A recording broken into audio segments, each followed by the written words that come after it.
Hello guys, I welcome you all on The Catalyst and today we will discuss about 8th July of current affairs। और आज बहुत अच्छे interesting section है, completeness है अपने आप में कंटेंट में, तो आप लोग डिटेल में देखेंगे और रेगुलरली जो पीडीएफ्स हैं उनको भी फॉलो करते चलेंगे, राइट। तो सबसे पहले आज का मोटिवेशन, और मोटिवेशन क्यों ज़रूरी है। जब सुबह उठते हैं, यदि दिन की शुरुआत ही मोटिवेशन से हो तो बहुत अच्छा होता है। तो आप क्या जब उठते हैं तो किसी मोटिवेशन के साथ उठते हैं या नहीं उठते हैं, कंफर्म कीजिए। और यहाँ पर एक इम्पॉर्टेंट पॉइंट ये है कि जो उसेन बोल्ट है, जो वर्ल्ड फेमस स्प्रिंटर रहे, उन्होंने ये बोला कि मैंने 4 साल तक रिग्रेस ट्रेनिंग की जस्ट टू रन 9 सेकेंड। आपको याद आ रहा होगा इनका रिकॉर्ड है 9.58 सेकेंड्स में इन्होंने 100 मीटर्स का रिकॉर्ड बनाया था, और ये अपने आप में अब तक का सबसे कम समय का रिकॉर्ड है। So people give up when they don't see result in 2 months. 2 महीने में भी रिजल्ट नहीं आता तो भी लोग छोड़ देते हैं। 4 साल तक की ट्रेनिंग, और ये हर दिन एवरी टाइम जब आप वहां कोर्ट में हैं तो आप हमेशा मोटिवेटेड रहे। तो motivation is a very important thing. और कोशिश ये रहे कि बजाय कि मैं या कोई और व्यक्ति आपको मोटिवेट करे, आप स्वयं अपने आप से मोटिवेट होइए। सेल्फ मोटिवेशन वो सबसे बड़ी चीज है और सबसे इंपॉर्टेंट बात है, right. Self motivation is very important. चलिए तो शुरुआत करते हैं आज के लेक्चर की। और पहला जो सेक्शन है, फर्स्ट जो content we will cover here is related to the challenging negative social norms. तो जो ये सोशल नॉर्म्स हैं, क्या सोशल नॉर्म्स हैं कि फीमेल के साथ हम लोग देख रहे हैं बहुत भेदभाव है, जेंडर गैप है। तो इसके ऊपर लेखिका ने लिखा है और ये कंप्लीट डिटेल में हम लोग डिस्कस करेंगे। तो सबसे पहले बात आती है कि this is the article, India touches a demographic milestone this world population day but road blocks remains. Bharat ने अपना माइलस्टोन अचीव किया है, और आपको पता होगा population day every year 11th of July को मनाया जाता है। We celebrate 11th July as population day, and why we celebrate on this? Because on 11th July 1987 the world population became 5 billion। इसका मतलब क्या हुआ, 5 अरब हो गई थी 1987 में वर्ल्ड पॉपुलेशन। करंटली कितनी है, लगभग 7.9 के करीब पहुंचने वाली है बिलियन पर। Is it clear? और that is why we are celebrating this. तो अभी भी बहुत सारे रोड ब्लॉक हैं, वो क्या क्या हैं उस पर लेखिका ने क्या बताया। तो देखिए, वर्ल्ड पॉपुलेशन डे जुलाई 11 बिगिन सम पॉजिटिव न्यूज। और भारत जो है दुनिया का एक डेमोग्राफिक स्वीट स्पॉट, जो फेवरेबल स्पॉट है। इसका मतलब क्या है, डेमोग्राफिक स्वीट स्पॉट का मतलब क्या होता है, सबसे पहले वो समझ लेते हैं। Demographic sweet spot, what is it.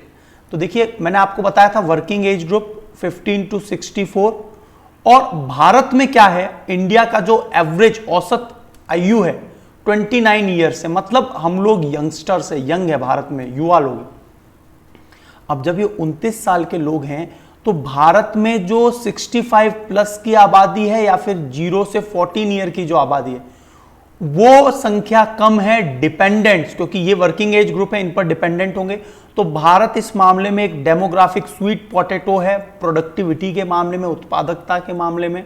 That will continue to another 2 to 3 decades, और ऐसा आने वाले 30 ईयर्स तक चलने वाला है। उसके बाद वही सिनेरियो हो जाएगा जो चाइना देख रहा है, वहां पर बूढ़े लोगों की आबादी ज्यादा होगी। तो देखिए, हम इसको तो जोश खरोश से, मतलब एक जोश दिखा रहे हैं कि भाई बहुत अच्छा है, बहुत अच्छा है। प्रोडक्टिविटी पर कुछ काम हो नहीं रहा है। कौशल इंडिया वाली बात है तो इतना फेलियर सामने आया, मतलब बहुत अच्छा प्रोडक्टिव नहीं माना जाएगा उसे भी। तो बात यह है कि आप अभी 30 ईयर्स के इस प्रोडक्टिविटी को इंप्रूव नहीं कर पा रहे। आने वाले 30 साल के बाद जब इस सिचुएशन को टैकल करना होगा, ओल्ड पीपल आबादी को, तो कैसे होगा। Is it clear? तो पॉलिसी, फ्रेमवर्क, मैनेजमेंट ऐसे बहुत जरूरी हैं। और आपने देखा होगा कि बहुत बड़ा रीशफल भी गवर्नमेंट ने कर दिया है। और गवर्नमेंट ने रीशफल क्या है, बहुत ज़्यादा यंग इंटेलेक्चुअल्स उनको आगे लाया गया। तो आज हम लोग उस पर भी बात करेंगे। So half of the India's population is under 29 year of age, which remains that in the period a greater proportion of the young people will drive India's economic growth and social progress. Bharat की एक बहुत तीव्र गति के साथ आर्थिक growth देखी जाएगी, सोशल प्रोग्रेस होगी बिकॉज ऑफ दिस, राइट। लेकिन इश्यूज क्या क्या हैं भारत के अंदर? देखिए, जो महिला है, फीमेल है, 26.8% ऑफ वुमेन जो हैं वो 18 साल से भी कम, 2024 तक 18 साल से भी कम एज में उनका विवाह कर दिया जाता है। और जो चाइल्ड है, प्रेगनेंसी है, वो उनके कंट्रोल में नहीं होता because India is a male dominant और मेल शॉवनिस्ट सोसाइटी। भारत एक पुरुष प्रधान समाज है। तो भारत का रैंक जो वर्ल्ड इकोनॉमिक फोरम के द्वारा जो रिपोर्ट जारी की जाती है, ग्लोबल जेंडर गैप रिपोर्ट, उसमें देखिए आप 28 स्थान गिरकर 140 रैंक पर आ गया। Out of 156 countries we have 140th position. So this is worst again, yes और नो? तो जेंडर गैप पर मैंने आपको पहले भी क्वेश्चन दिया है ना। ये आपको जो फैक्ट है ये बहुत इंपॉर्टेंट फैक्ट है, राइट। ये एज ग्रुप वाला फैक्ट बहुत इंपॉर्टेंट है। Their first child within the 1 year of marriage, 1 साल के अंदर अंदर। तो नॉर्मली ये माना जाता है कि भाई एक महिला जो है कम से कम 22 से, मतलब एक जेनरिक आइडिया, 22 से 24 साल की महिला होगी ना, वो एक ठीक एज है कि भाई जो चाइल्ड होगा वो भी जो है किसी भी तरह की व्याधि रोग से संबंधित नहीं होगा, कुपोषित नहीं होगा। देखिए, जितनी छोटी एज में चाइल्ड होता है ना, उसमें कई तरह के डिफॉर्मेशंस होते हैं, यस और नो? तो 2 मिलियन एडोलेसेंट गर्ल्स, 2 मिलियन का मतलब 20 लाख 15 से 19 साल की each year had a pregnancy and these nearly 63% were unwanted and unintended. इनमें से 63% तो वो चाहती भी नहीं है इस एज ग्रुप में, लेकिन समाज परिवार की मजबूरी के चलते, है ना। Far too many girls and women face gender based violence and harmful practices that are socially sanction. तो यहां पर ये सारे जो जेंडर बेस्ड वायलेंस मतलब हिंसा वगैरह भी देखी जाती है सॉरी। तो यहां पर देखिए क्या वे फॉरवर्ड है। Way forward is what research and practical experience shows is that when women can make informed choice about their sexual and reproductive health and orientation। देखिए, मेल एंड फीमेल, यहां पर क्या होता है, female is bound to follow everything what ever a male और family is saying to her. और यहां पर उनका जो सेक्सुअल लाइफ है, उनका जो रिप्रोडक्टिव हेल्थ है, वो डिटेरियोरेट होता है बहुत। कई बार तो आपने, खैर आज तो बहुत अलग समय है, 1971 में तो फीमेल्स जो थी, even Hindu and Muslims, you will see 7, 8, 9, 10 children. तो सोचिए कि उस महिला का कितना डिटेरियोरेशन होता होगा। मतलब पूरी जिंदगी के 9 ईयर्स, 10 चाइल्ड का मतलब क्या है, पूरी जिंदगी के 9 ईयर्स उसने प्रेगनेंसी में गुजारे। तो अपने आप में ये चॉइसेस जो हैं उनको फ्रीडम करना होगा, उसको फ्री करना होगा, वरना जेंडर गैप जो वर्ल्ड इकोनॉमिक फोरम रिलीज कर रहा है, ये अभी और भी रैंक हमारी लोअर जा सकती है। तो यहां पर there is need to access the services to support and choices, उनके पास चॉइसेस हो। Societies are healthier and more productive तभी होंगी जब यहां पर पॉलिसी फ्रेमवर्क होगा। And social norm is one of the biggest challenge for India to address need of the next generation. ये सोशल जो नॉर्म्स हैं, जो टैबू हैं, ये हमेशा से चले आ रहे हैं, इन्हें अब रोकने की बारी है। So placing youth, women, girl at the centre of, तो अब आवश्यकता है। आपने देखा होगा पॉलिसी मेकिंग में भी अब हम लोग देख रहे हैं कि जो रीशफल हुआ उसमें फीमेल, यंग फीमेल को भी लाया गया है आगे। तो यहां पर centre of the policy and services को ट्रिगर पॉजिटिव रिपल इफेक्ट, तो यहां पर एक पॉजिटिव रिपल इफेक्ट हो, उसका इंपैक्ट हो ओवरऑल। तो इस प्रकार से क्या India population growth is now stabilising, धीरे धीरे अब स्टेबिलिटी होती जा रही है। और टोटल फर्टिलिटी रेट, जिस पर मैंने आपको डिटेल में डिस्कस किया था, करंटली भारत में 2.2 है टोटल फर्टिलिटी रेट, जल्दी ये 2.1 हो जाएगी और रिप्लेसमेंट फर्टिलिटी लेवल पर पहुंच जाएंगे, है ना। 2.1 का मतलब क्या है, रिप्लेसमेंट फर्टिलिटी लेवल। और यहां पर पहुंच गए तो बर्थ साइड से जो है जो पॉपुलेशन कर्व है वो स्ट्रेट हो जाएगा, ये इस प्रकार से नहीं होगा, बर्थ साइड से स्टैटिक हो जाएगा। Is it clear? तो इस प्रकार से जो हमारे अलग अलग डेटा आते हैं उनका हमको रिसर्च करके नेशनल हेल्थ फैमिली सर्वे के द्वारा यहाँ पर जो अलग अलग स्टेट्स हैं वहाँ पर कॉन्ट्रासेप्टिव पिल्स, देखिए आजकल अवेयरनेस भी नहीं है, कॉन्ट्रासेप्टिव पिल्स जो गर्भ निरोधक गोलियां वगैरह, तो इनमें इनका निर्णय लेना और उन्हें कॉमनली जो है एक आम आदमी की रीच तक वो पहुंचे। सो इस प्रकार की प्रोग्रेसिव पॉलिसीज की आवश्यकता है जिससे mother mortality rate, maternal mortality rate और चाइल्ड मॉर्टेलिटी रेट उन सबको लगाम लगाई जा सके। आई थिंक ये आर्टिकल आपको एकदम क्लियर हो गया होगा। सो this is the challenging negative social norms, और इसके लिए क्या वे फॉरवर्ड हो सकता है, पॉलिसी फ्रेमवर्क इत्यादि। तो यहां पर हम लोग कुछ पॉइंट्स यहां से ले सकते हैं। Is it clear? अगला देखिए, अगला जो टॉपिक है वो है दुर्गा देवी। दुर्गा देवी नाम की जगह ओडिशा में, जो कि बालासोर डिस्ट्रिक्ट के में है, मतलब बालासोर डिस्ट्रिक्ट में है जो ओडिशा का है, वहां पर 4000 साल पुराने सेटलमेंट्स प्राप्त किए गए हैं, और ये है सोना रिवर पर। ये कब खुदाई में मिला? जब Odisha institute of maritime and south east Asian studies ने, जब आर्कियोलॉजिकल विंग जो है ये Odisha institute of maritime and south east Asian studies ने जब इस पर रिसर्च किया तो पाया 4000 साल पहले यहां पर कुछ सेटलमेंट प्राप्त हुए। तो यहां पर आपको कुछ हिस्टोरिकल बैकग्राउंड भी पता होना चाहिए। एक तो ये सोना रिवर याद रखना है आपको, और site has a circular mud fortification मिट्टी की पूरी लेयर उस पर है अभी, और जो and the Burha Balang river, तो ये सोना रिवर के साउथ में एंड बुरहा बलंग रिवर के नॉर्थ ईस्टर्न रीजन के मार्जिन में मिला है। अब देखिए चैल्कोलिथिक पीरियड, ये हमको सब डिवीजन पता होना चाहिए। आज से लगभग 4000 से 3000 से 4000 साल पहले, यस और नो, क्योंकि बीसी है, बिफोर क्राइस्ट इरा, राइट। उसके बाद में आयरन एज कब आता है? चैल्कोलिथिक का मतलब एक्चुअल में क्या है? चैल्कोलिथिक का मतलब है कॉपर से, है ना, आपने हिस्ट्री में जरूर पढ़ा होगा। चैल्कोलिथिक मतलब कॉपर। आयरन कॉपर के बाद में खोजा गया था 1000 बीसी टू 400 बीसी, मतलब आज से लगभग 2400 साल पहले से लेकर 3000 साल पहले तक ये आयरन एज हुआ करता था। जब आपको याद आ रहा होगा जिस समय पर पोस्ट वैदिक एरा का समय, अर्ली हिस्ट्रिक पीरियड लगभग जो है ये तो वो समय है जब अशोका, चंद्रगुप्त मौर्य, चाणक्य का समय, यस और no, you can connect it और नॉट। तो चैल्कोलिथिक पीरियड जिस समय पर कॉपर युग था, यहां पर देखिए सर्कुलर हट, दुर्गा देवी नाम की जगह पर सर्कुलर हट, तो अलग अलग पीरियड देखे गए। चैल्कोलिथिक पीरियड में अलग अलग डेवलपमेंट देखा गया यहाँ। तो circular hut, black on red painted pottery मिली है, ब्लैक स्लिप्ड वेयर मिले हैं, red slipped ware, copper objects मिले। तो ये सब तो है चैल्कोलिथिक पीरियड में। तो कुछ इस प्रकार से अभी खुदाई चल रही है वहां। हम तो सोचते थे कि इंडस वैली सिविलाइजेशन ही भारत में था, लेकिन उस समय पर यहां भी जो है लाइफ थी, मतलब जीवन चलता था, और यहां पर भी जो है पूरी तरह से जिस प्रकार से हम बोलते हैं well managed cities, urban areas थे, तो उसी प्रकार से यहां पर भी था। तो आपको मुझे बताना है लिस्ट ऑफ सिविलाइजेशन।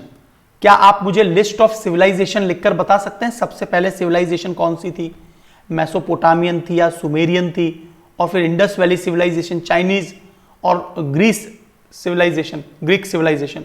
तो ये सभी सिविलाइजेशन जो है, क्या आप इनके नेम सीक्वेंस में लिख सकते हैं? बताइए। आयरन एज में भी यहां पर अलग अलग प्रकार की चीजें प्राप्त हुई, और अर्ली हिस्ट्रिक पीरियड में भी यहां पर अलग अलग प्रकार की चीज प्राप्त हुई। तो इसका कंक्लूजन क्या है? दिस टाइप ऑफ जो एक्सकेवेशन है, जो खुदाई हुई, was started with the aim to correlate the simultaneous growth and development of maritime activities. क्योंकि आपको पता है उस समय पर अलग अलग जगह पर डॉकयार्ड्स वगैरह भी थे, है ना, लोथल, और ये तो ओडिशा की साइड है। तो अर्बनाइजेशन ईस्ट में भी था। Such discovery will help to better understand the evolution of human being. जैसे हमने अभी कुछ ही दिन पहले एक पॉइंट पढ़ा था, ड्रैगन मैन। तो जो ड्रैगन मैन है, इससे क्या हो रहा है कि हम पैलियो एंथ्रोपोलॉजी पूरी तरह से परिवर्तित होने वाली है। तो वैसे ही क्या होता है, अलग अलग प्रकार की इंफॉर्मेशंस हमें प्राप्त होगी। तो यहां पर देखिए 400 बीसी टू 200 बीसी में इमरजेंस ऑफ अर्बनाइजेशन स्टार्ट हुआ। और वैसे तो ये दौर वो समय था जब अशोका ने ओडिशा में अटैक किया था। तो आप मुझे ये बता दीजिए कि ओडिशा का भूतपूर्व नाम क्या था, जहां पर अशोका ने अटैक किया था, और उसके बाद अशोका ने कभी किसी राज्य पर अटैक नहीं किया। तो इस प्रकार के ये पूरे पिक्चर्स आपको दिख रहे होंगे। यहां पर खुदाई का काम जारी है। और कार्बन डेटिंग मेथड के बारे में आपने जरूर सुना होगा, C14। देखिए कार्बन जो होता है ना, इसका अर्धायुकाल होता है 5570 वर्ष, ईयर, हाफ लाइफ ईयर। इसके आधार पर क्या होता है, हम लोग हमारे जो बॉडी है, हमारे जो शरीर है, या कोई भी वस्तु है, पेड़ वगैरह कोई टुकड़ा मिलता है, हड्डी का ब्लॉक मिलता है, तो हमारे शरीर में कार्बन 12 ये तो सबसे ज्यादा है ही, और कार्बन 14 जो है वो इसका आइसोटॉप है। आइसोटॉप मतलब समस्थानिक है। इसमें से हमेशा रेडिएशंस निकलते रहते हैं।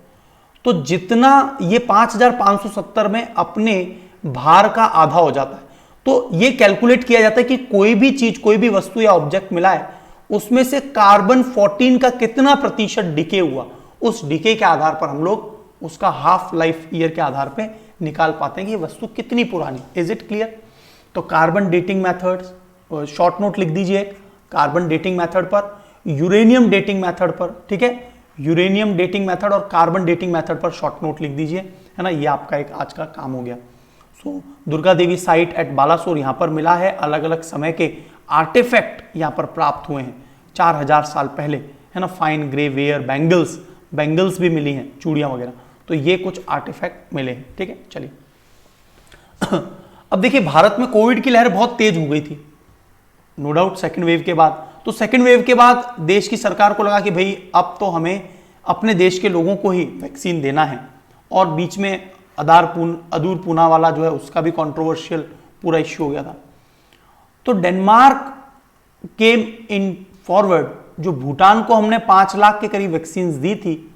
डेनमार्क का एस्ट्राजेनेका है, राइट। भारत में उसी को क्या बोला जा रहा है, कोविशील्ड। तो भूटान के लोगों में भी अब क्या है, वो स्प्रेड हो रही है, पैंडेमिक जो है स्प्रेड हो रहा है। तो second round of Covishield doses to Bhutan, India तो यहां पर वैक्सीन मैत्री के तहत दुनिया के सभी देशों को सपोर्ट कर रहा था। लेकिन बाद में पता चला कि भाई भारत को तो अपनी रिक्वायरमेंट पूरी करनी है। इनडायरेक्टली नो डाउट भूटान जैसे देश को तो हम मदद कर भी रहे होंगे। तो 2.5 लाख डोजेज जो हैं ये भूटान को सप्लाई करेगा कौन, डेनमार्क, राइट। डेनमार्क की राजधानी क्या है, कोपेनहेगन। और Denmark, Norway, Sweden and Finland, these 4 countries are what, Scandinavian countries. तो आप मुझे लिस्ट ऑफ कंट्रीज बता दीजिए, स्कैंडिनेवियन कंट्रीज कौन कौन सी हैं। बहुत इंपॉर्टेंट क्वेश्चन पूछ रहा हूं मैं। बाल्टिक नेशंस कौन कौन से हैं, बाल्टिक नेशंस, स्कैंडिनेवियन नेशंस, और तीसरा बैल्कनाइज्ड नेशन या बल्कान कंट्रीज कौन कौन से हैं। ये 3 पॉइंट्स आपको लिखने हैं, ठीक है। चलिए अभी देखिए मिनिस्ट्री ऑफ एजुकेशन। तो सबसे पहले तो बात ये आ रही है कि मिनिस्ट्री ऑफ एजुकेशन में मिनिस्टर किसको बनाया गया है अभी, जो धर्मेंद्र प्रधान थे, जो पहले पेट्रोलियम मिनिस्टर थे, उन्हें अब एजुकेशन मिनिस्ट्री सौंपी गई है। जो रमेश पोखरियाल निशंक हैं वो अब हट चुके हैं, उनसे इस्तीफा पहले ले लिया गया था, ठीक है। और जो पेट्रोलियम मंत्रालय है उस पर अब कौन आए हैं, हरदीप सिंह पुरी आए हैं। Is it clear, Hardeep Singh Puri. और अभी हेल्थ मिनिस्टर कौन बने हैं, मनसुख मांडिया जो है, मनसुख मांडिया, ठीक है, वो बने हैं हेल्थ मिनिस्टर। तो एजुकेशन मिनिस्टर कौन है, धर्मेंद्र प्रधान करंटली, ठीक है। और रेल मंत्री कौन है, very very intellectual of this ministry, Ashwin, his name is Ashwin Vaishnaw, yes Ashwin Vaishnaw. So वो राजस्थान जोधपुर से आते हैं, आईएएस रहे थे पहले। ऑल इंडिया रैंक उनका 27 था, we will discuss about that. All India rank 27 था उनका। आज की तारीख में वो रेल मंत्री बनाए गए हैं। क्यों बनाए गए हैं डिस्कस करेंगे हम लोग। So unified district information system for education plus 2019-20, some finding में पता चला कि जो स्कूल्स हैं, mere 22% of school had internet, only 22% के पास इंटरनेट है। और गवर्नमेंट की पोजीशन तो और भी खराब है, गवर्नमेंट स्कूल में केवल 11% तक ही internet connection. So the functional computer access national average है 27, जबकि गवर्नमेंट स्कूल्स का फंक्शनल कंप्यूटर एक्सेस है 28.5। तो अपने आप में भारत की पोजीशन बहुत लैकिंग है। तो सोचिए कि ऑनलाइन एजुकेशन कैसे फ्लोरिश होगा, या कल को हम लोग उनको ट्रेन करें तो हाउ इट इज पॉसिबल, ये कैसे संभव होगा। So there is regional difference as well. Kerala तो बहुत ही पावरफुल पोजीशन पे 87% के साथ, दिल्ली में जो है फंक्शनल कंप्यूटर्स 85% है। वहीं आप ओडिशा में देखिए वर्स्ट 4.46, बिहार में 8.5। So the above finding shows that there is a digital divide in the government schools of different states as well. So the solution, what is the solution? जल्दी से इंस्टॉलेशन किया जाए कंप्यूटर्स का, इंटरनेट फैसिलिटी को बहाल किया जाए। Expand the national broadband mission, जब आप भारत नेट की बात कर रहे हैं तो उसको यहां पर BSNL नेटवर्क, फाइबर ऑप्टिक्स, इनको स्कूल से भी कनेक्ट किया जाए। आने वाले समय में तो 5G आएगा, उसको भी जो है किस प्रकार से डिप्लॉय किया जाए। So public funding, communities, corporates, hardware makers should use recycling and donation option. देखिए ये बहुत अच्छा ऑप्शन है। जो रिसाइकलिंग की बात की गई है ना, आपको पता होगा कि जो बड़ी बड़ी कंपनीज हैं, जैसे HCL है, जैसे TCS है, जैसे इन्फोसिस है, राइट, ये सभी कंपनीज जो होती है ना, इनके अंदर हजारों हजारों लाखों लाखों एम्प्लॉयज काम कर रहे हैं IT के। 2, 3 या 4 साल के बाद ही, इवन 2 ईयर्स में, जो लैपटॉप्स वगैरह ये अपने ऑफिशियल्स को प्रोवाइड करते हैं, वो सभी जो है वो एज्ड आउट हो जाते हैं, मतलब उसके बाद वो यूज नहीं किए जाते। तो इसको हम क्या कर सकते हैं, स्कूल्स वगैरह में यूज कर सकते हैं, और चीपर। इसीलिए कई बार क्या होता है, ये जो सेकंड हैंड लैपटॉप्स होते हैं बहुत सस्ते मिलते हैं। It is because of these companies. Is it clear? तो India is likely to spend, ये बहुत अच्छा एक खबर है, हम लोग लगातार कवर कर रहे थे साइबर सिक्योरिटी को, इंटरनल सिक्योरिटी को। So India is likely to spend 3 billion on cyber security in 2022। ऐसा क्यों हुआ? भारत में पिछले साल जो ये 2021 में डोमिनो के 180 मिलियंस ऑर्डर डिटेल्स ब्रीच हुए हैं इंटरनेट, मतलब उन लोगों की इंफॉर्मेशन लीक हुई। मोबिक्विक से 110 मिलियन लोगों की इंफॉर्मेशन लीक हुई। जस्ट पे से 100 मिलियन की, और एयर इंडिया का तो मैंने आपको बताया था, सीटा नाम का जो डेटाबेस सिस्टम था, सीटा। तो सीटा के अंदर ये देखा गया कि भारत के बहुत सारे लोगों का इंफॉर्मेशन डेटा जो है वो मिस हुआ है। तो अब हमें आवश्यकता है इस बात की कि भाई एक बड़े स्केल पर साइबर सिक्योरिटी के लिए डेडिकेटेड प्रायोजन किया जाए। भारत अब 3 बिलियन खर्चा करेगा। तो यहां पर ऑन एन एवरेज ये भी देखा गया कि 2 बिलियन जितनी बार अटैक हुआ ना, मिनिमम 2 बिलियन का तो मिनिमम 2 मिलियन का तो पर इवेंट खर्चा हुआ ही हुआ है। तो भारत इस पर अब काम कर रहा है। इसमें देखिए अलग अलग परसेंटेज बताए गए। Most common method of data breach in the world as of 2019, hacking से 45%, एरर्स की मदद से 22%, सोशल अटैक्स जो किए जाते हैं सोशल वेबसाइट पे 22%, मालवेयर से attack 17%, misuse by the authorised user, वो भी मिसयूज करते हैं इंफॉर्मेशन को 8%, फिजिकल एक्शन 4%। फिजिकल का मतलब व्यक्तिगत रूप से किसी के हार्डवेयर में या कंप्यूटर रखा है उसमें से डिस्क डेटा को चुरा लेना, व्यक्तिगत रूप से इस कंप्यूटर में गए, मतलब इसके पास ऑन किया, और तो ये लोग वो होते हैं जो उसी कंपनी में काम करते हैं। Is it clear? तो अब हम लोग बात करेंगे प्लेसेस इन न्यूज की। तो सबसे इंपॉर्टेंट पॉइंट आ रहा है, एक बहुत बड़ा डैम है, पूरे अफ्रीका का सबसे बड़े डैम में से एक है रेनेसा डैम। कहां पर है ये? इथियोपिया। इथियोपिया के बारे में मैंने आपको बताया था कि आदिस अबाबा is the capital of Ethiopia and Abiy Ahmed Ali is the president of Ethiopia। और इथियोपिया ये देश है जो कि हॉर्न ऑफ अफ्रीका में आता है। यहां पर ये जिबूती देश है, ये इरिट्रिया है, ये देश इरिट्रिया, और ये रेड सागर, रेड सी, और ये जो जा रही है ये स्वेज कैनाल है, राइट, ये स्वेज कैनाल, और ये पेनिनसुला है सेनाई पेनिनसुला, ठीक है। और यहां पर इरिट्रिया से जो लंबा विवाद चल रहा था वो तो इन्होंने सुलझा दिया, लेकिन आपको याद आ रहा होगा टिग्रे नाम की जगह पर अभी अहमद अली ने अटैक करवा दिया था। तो अभी अहमद अली, जिनको 2019 में नोबेल पीस प्राइज मिला था, उसको फिर से लेने की मांग की गई थी क्योंकि टिग्रे में उन्होंने पुलिस एक्शन किया। Is it clear? तो ये जो डैम है एग्जैक्टली इसकी लोकेशन कहां है? इथियोपिया में इसकी लोकेशन है। So this one is the location of this. अच्छा, ये जो नाइल नदी है वो दुनिया की सबसे लंबी नदी है, राइट, लेंथ वाइज। और यहां पर जो ये ब्लू नाइल है, ये ब्लू नाइल, नील नदी ब्लू कब होती है? देखिए, ये जो व्हाइट नाइल है वो तो लेक विक्टोरिया से निकलती है, जबकि ब्लू नाइल इथियोपिया में लेक टाना से निकलती है, लेक टाना। तो ये सब आप जरूर मैप में देखेंगे, मैं आपके लिए और भी मैप लाया हूं उसके लिए। So after completion it will be Africa's largest hydro electric project. दुनिया का सबसे बड़ा हाइड्रो इलेक्ट्रिक प्रोजेक्ट यह कहां पर है? Three gorge dam. Three gorge dam ये दुनिया का सबसे बड़ा है डैम, राइट।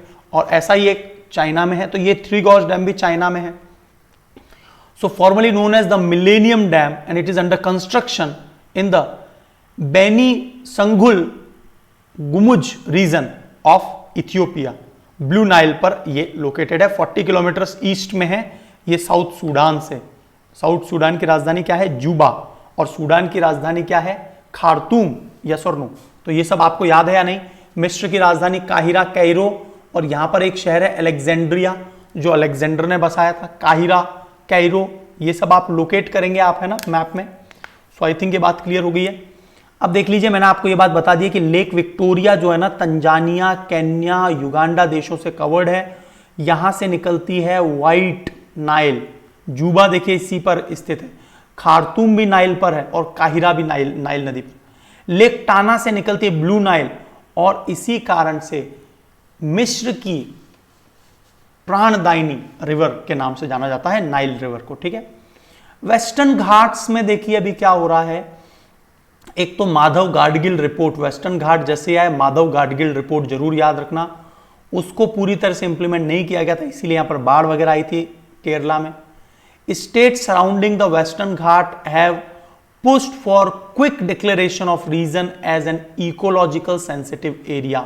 तो सभी राज्य चाहते हैं, है ना, कि भाई क्विक डिक्लेरेशन हो, have pushed for quick declaration, कि भाई इकोलॉजिकल सेंसिटिव जोन डिक्लेयर कर दिया जाए ताकि यहां पर बहुत ज्यादा कटाई या जो भी एंथ्रोपोजेनिक एक्टिविटीज हैं वो कम से कम हो।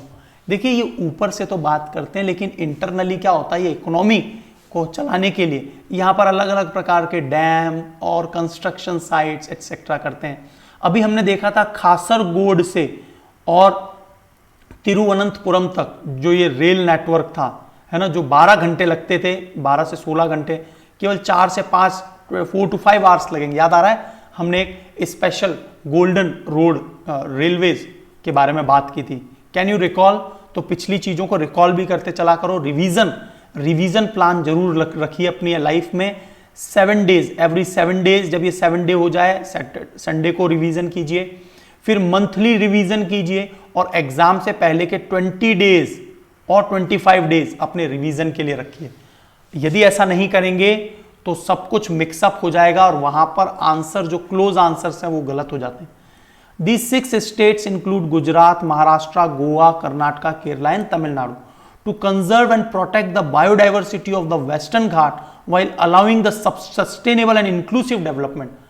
जो वेस्टर्न घाट हैं, मतलब पश्चिमी घाट, उनको सतत विकास करने और समग्र इंक्लूसिव डेवलपमेंट करने के लिए region government has constituted a high level working groups and under the chairmanship of doctor Kasturi Rangan. और इससे पहले माधव गाडगिल रिपोर्ट, इसने पहले ही चेता दिया था, राइट। तो कमेटी ने यहां पर आइडेंटिफाई की हैं geographical areas falling under the 6 states and to declare them ecological sensitive area, ठीक है, इकोलॉजिकल सेंसिटिव एरिया इनको डिक्लेयर करने के। देखिए ग्रेट अंडमान, देखिए अंडमान निकोबार आपको पता ही होगा, और यहां पर अलग अलग प्रकार की जनजातियां पाई जाती हैं और इन्हें कहते हैं पर्टिकुलरली वल्नरेबल ट्राइबल ग्रुप्स। ऐसी ही जनजातियां नॉर्थ ईस्ट में भी पाई जाती हैं, और इनके लिए भारत सरकार ने डेडिकेटेड लॉ बनाए कि कोई व्यक्ति वहां पर उन जंगल में नहीं जाएगा।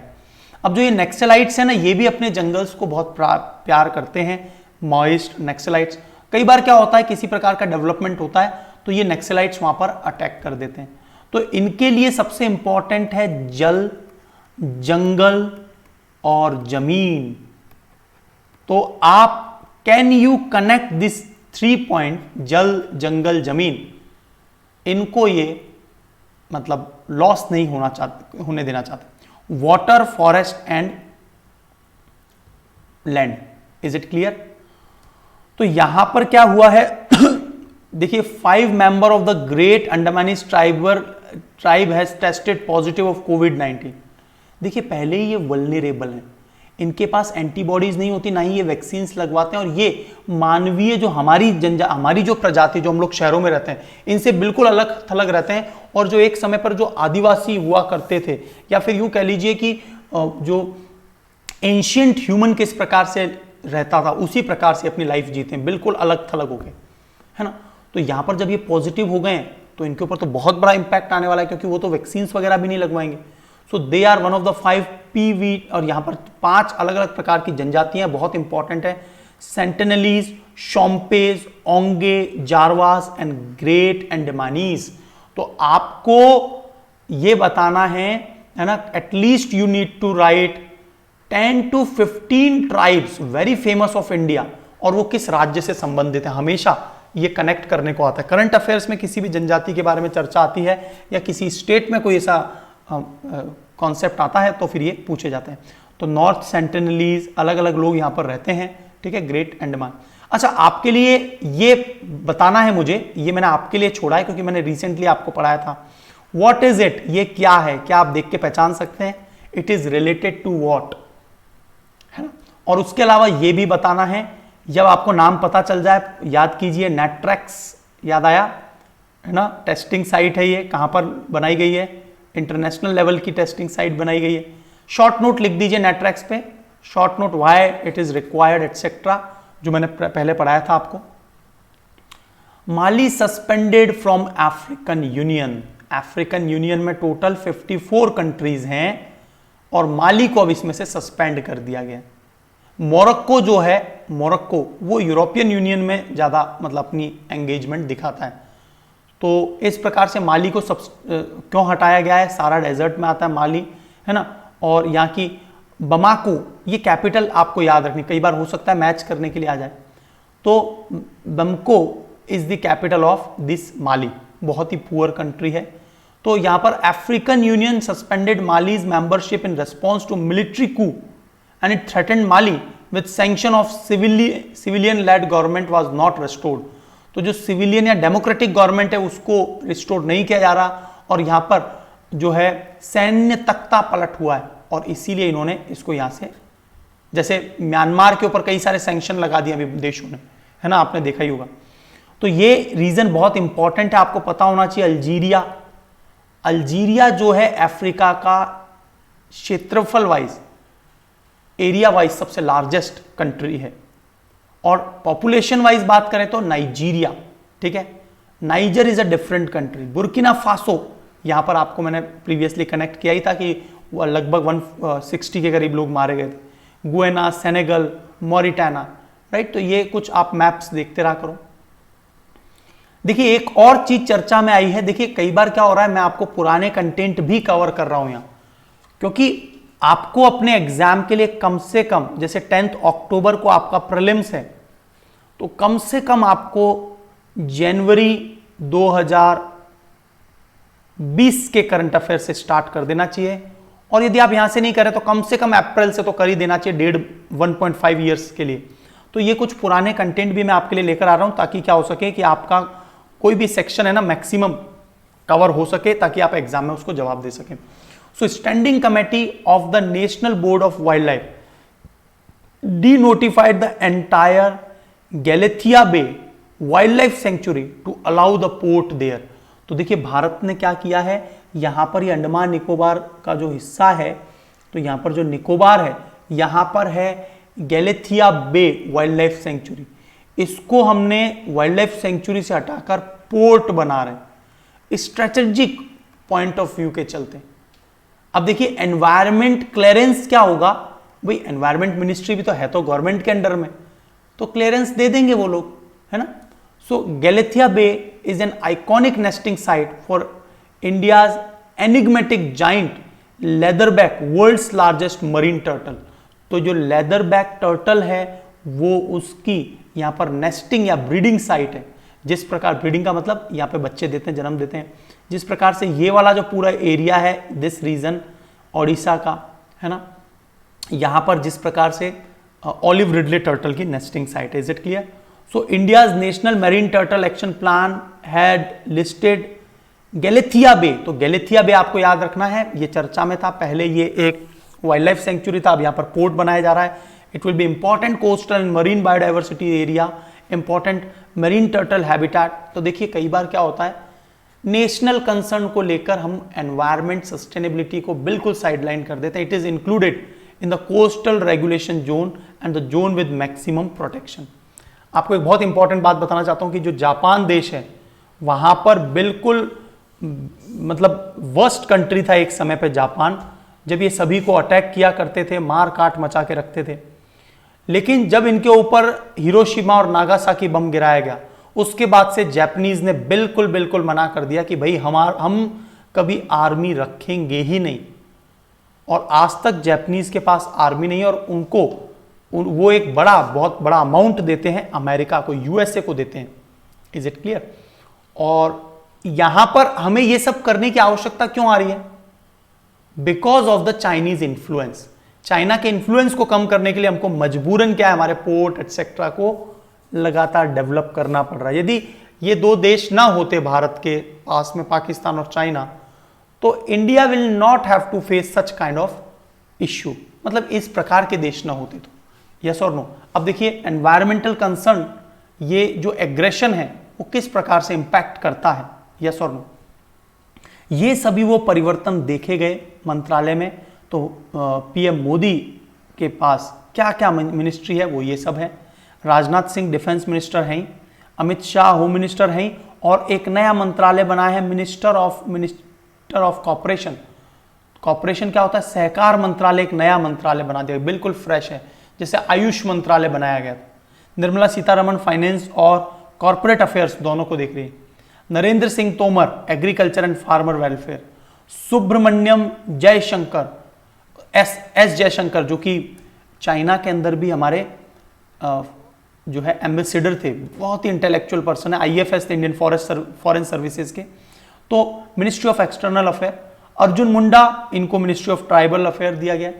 स्मृति Zubin Irani, she is continue with ministry of women and child development.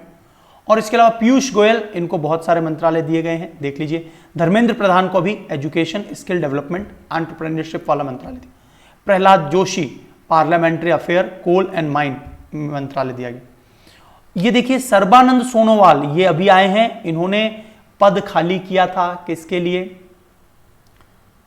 जो हेमंत बिस्वा हैं, जो कि कांग्रेस से बीजेपी में आए थे, उनके लिए पद खाली किया, तो इनको क्या प्रदान कर दिया गया? आयुष मंत्रालय, पोर्ट, शिपिंग, वाटरवेज, इनको दे दिया गया। मुख्तार अब्बास नकवी, माइनॉरिटी अफेयर्स मंत्रालय दिया गया। गिरिराज सिंह, है ना, ज्योतिरादित्य सिंधिया को सिविल एविएशन, उड्डयन मंत्रालय दिया गया। रामचंद्र प्रसाद, स्टील मंत्रालय दिया गया। अश्विन वैष्णव, इनके बारे में हम अलग से बात करेंगे, रेलवे और मिनिस्ट्री ऑफ कम्युनिकेशन। एमटेक है आईआईटी से और आईएएस अधिकारी हैं, 27th रैंक की ऑल इंडिया इनकी। तो इस प्रकार से पशुपति कुमार पारस, जो कि लोजपा से हैं, LJP लोजपा, है ना, तो फूड प्रोसेसिंग मिनिस्ट्री इनको दिया गया है। जल शक्ति मंत्रालय, जो कि ये भी एक नया मंत्रालय था, गजेंद्र सिंह शेखावत को दिया गया है। ठीक है, किरण रिजिजू वगैरह। तो ये एक बार आप जो है, अनुराग सिंह ठाकुर, ये यंग हैं, है ना। इसके अलावा मीनाक्षी लेखी का नाम नहीं आया, मीनाक्षी लेखी को दिया गया है। एक फीमेल को और दिया गया है, अनुप्रिया पटेल को, है ना। मनसुख मंडाविया, ये हेल्थ मिनिस्टर बने हैं। हरदीप सिंह पुरी को पेट्रोलियम और हाउसिंग एंड अर्बन अफेयर, जो कि सरकार का लक्ष्य है कि 2024 तक सभी पुअर सेक्शन को जो है ना डेडिकेटेड घर दिया जाए। आपको पता है ना, अर्बन और rural housing, financing and development सब कुछ चल रहा है। राजकुमार सिंह पावर मिनिस्ट्री के हैं। तो इस प्रकार से आपको ये सारे के सारे पॉइंट्स याद रखने हैं। और यहां पर देख लीजिए, India's new railways IT minister is Ashwin Vaishnaw. Engineering degree in electronics and communication, gold medalist हैं ये। IIT कानपुर से, ऑल इंडिया रैंक IAS में 27 थी।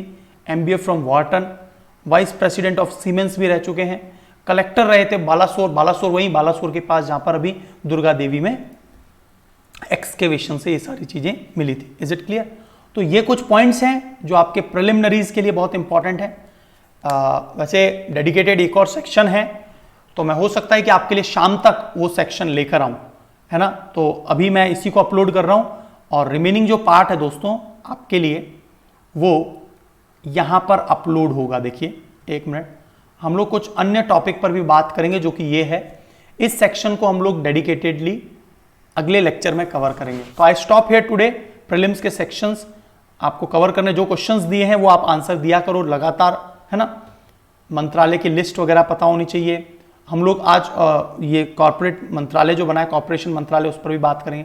सो आई स्टॉप हियर टुडे, और एक और लेक्चर आएगा आपका इसी से रिलेटेड आगे का, और जो है करंट अफेयर्स के MCQs आपके आने वाले हैं, और ये सभी क्वेश्चंस आप रेगुलर देखते रहना। So thank you so much. आज के लिए इतना ही है, अभी के लिए इतना ही है आज आपको। और यस,